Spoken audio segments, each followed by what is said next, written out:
What is up? Hopefully you're tuning in, having a fantastic day. I appreciate everybody who's listening.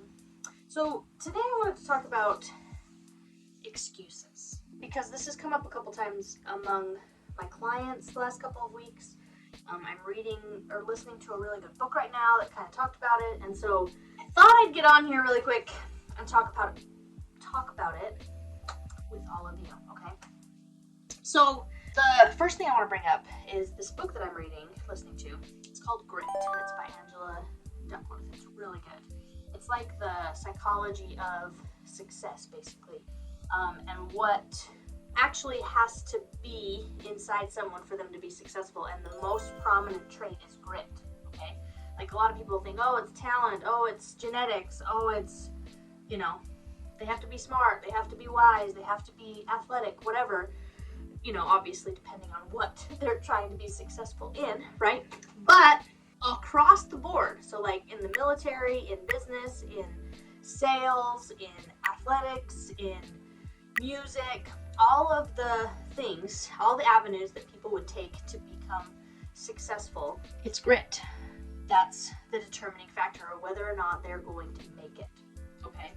And there's actually a lot of really good stuff in this book, and I probably will refer back to it a lot, in the upcoming podcast, so it's definitely a good one to pick up. But what I want to talk about today was something that she said that I thought was interesting.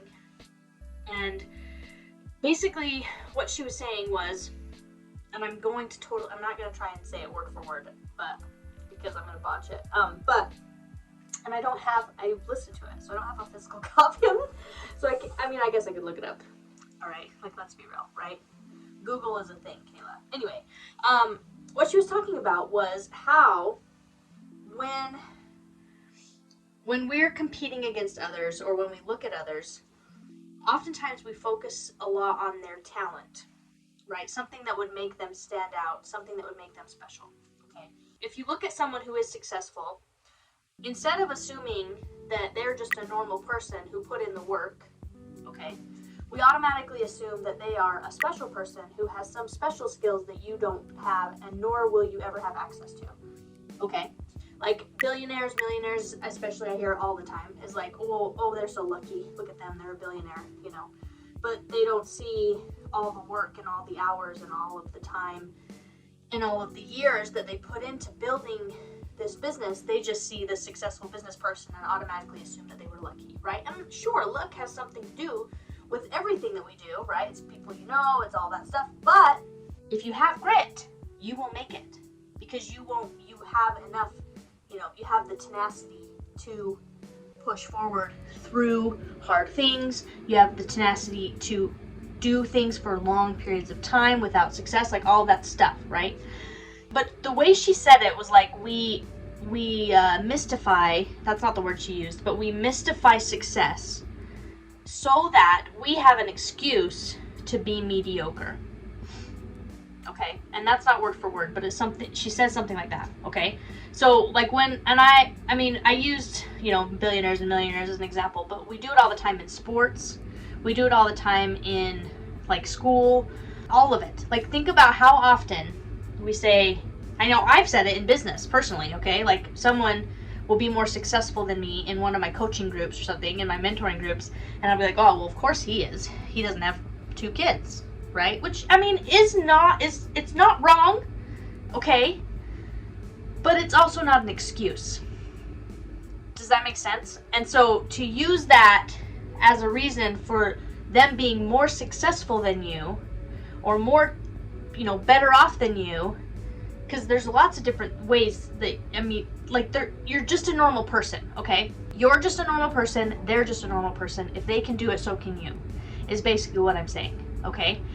And she talks about that, but if we mystify it, if we make it magical and a mystery that they can achieve that, then we have an excuse to just stay where we are, right? So we basically use it to our detriment, because then instead of seeing it as like, oh my gosh, if he can do it, I can do it, we see it as like, well, of course he can. Does that make sense? So we need to flip it in our minds, because if someone else can do it, so can you, okay? And I see this all the time with my clients, all right? Now, I've talked about my journey a lot. And so but I'm going to talk about it again. So I have clients, if you don't know anything about me, right, and my health habits, right, I'm not perfect by any means. There are people out there who are way more perfect at their health and fitness than I am, okay? They eat super clean, they never go off track, all that stuff. I am a pretty normal person when it comes to that, okay?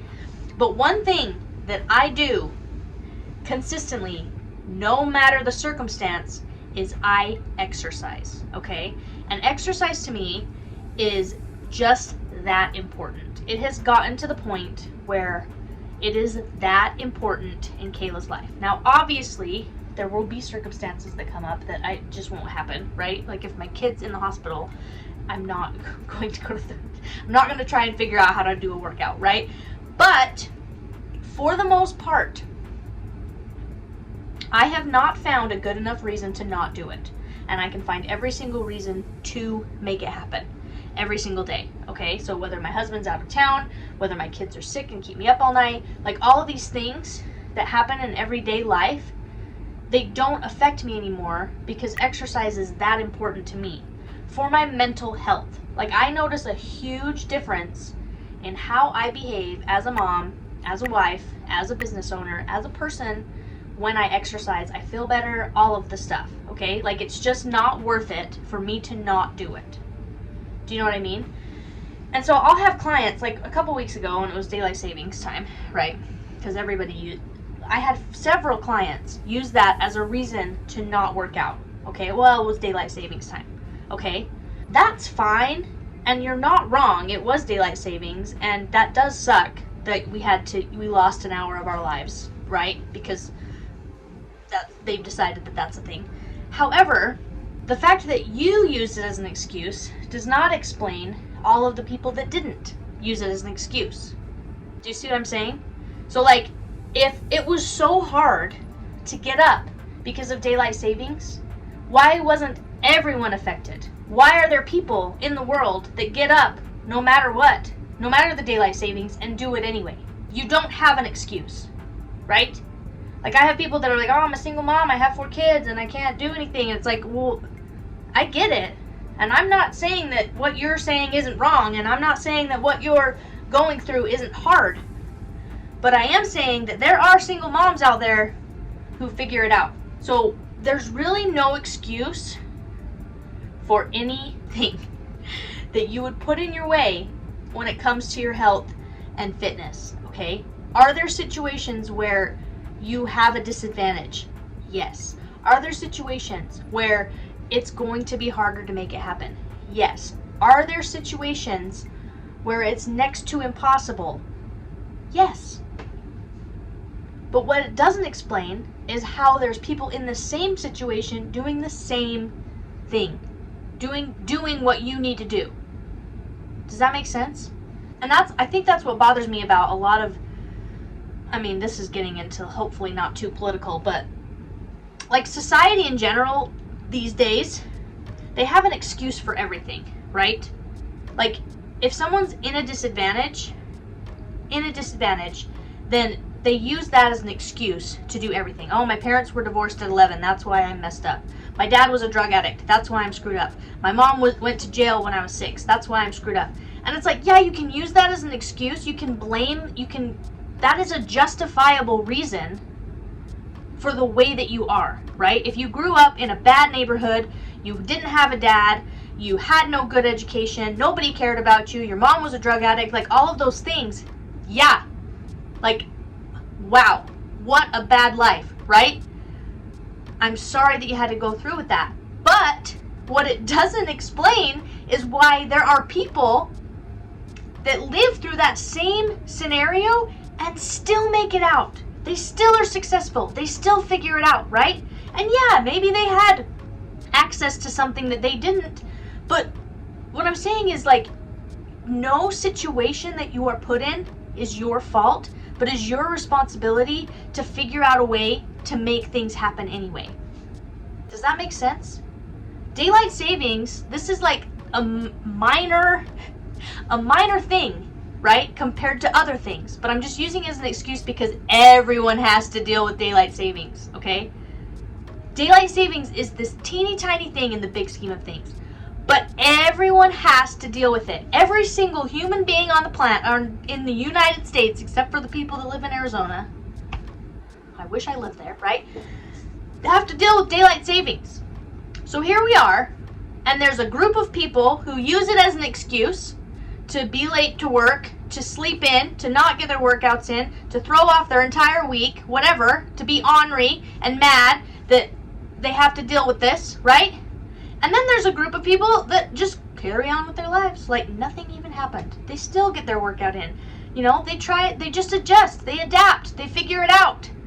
Now, what group are you going to be in? Are you going to use it as an excuse continually? Are you going to look for things to justify why you are not able to be successful, why you are not able to be healthy, why you are not able to do all of these things? Or are you going to look for reasons why you should and why all of that external stuff doesn't matter?